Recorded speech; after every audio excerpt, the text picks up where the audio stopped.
Today we're going to make a red pepper, yellow pepper and red onion sort of salsa to go with our flatbreads. I'm going to give them a little bit of a twist and give them a little bit of a curry flavour as well. Okay, so it's really simple. All you need to do is I've got some garlic. You don't have to use garlic. You could use ginger.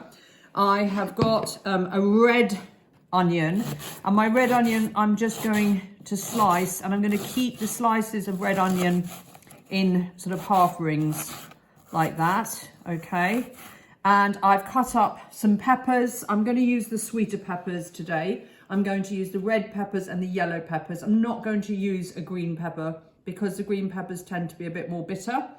If you like chilies, you could add some chili as well. So what you do is really simple. You get a pan, super hot. I've used a little bit of olive oil, but you can use vegetable oil. You don't have to use olive oil. I'm just going to put in my red onions, and I'm going to cook them off on a lovely hot heat there. I'm going to add that garlic, just a little bit of chopped garlic. Like I say, you could put some ginger in there as well. All right, and I'm just going to let that cook for a minute.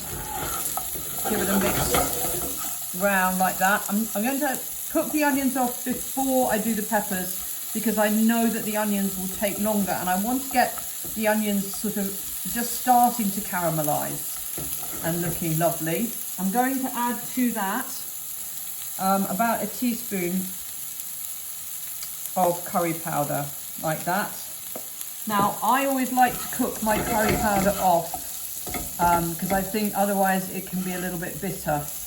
You could use curry paste if you like, or you could just use some chilies. It's completely up to you. So once those onions have started to colour nicely on a high heat, you can then put your yellow peppers in. You want to chop up your peppers roughly all the same size, like that.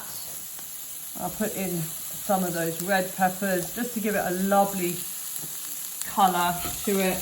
Give that a good stir around. Now, if this is a bit dry for you, you can either add a little bit more oil if you like, or you could use some coconut milk if you wanted to, or just a little tiny bit of water. Obviously, if you put water in there, it will spit a little bit. Okay, so you cook those off for as long as you like. If you like your peppers to be al dente, then don't take them so far, but if you prefer them to be softer, then just take this mixture further. And then what I would do is I'd use that mixture in your homemade tortillas. Enjoy.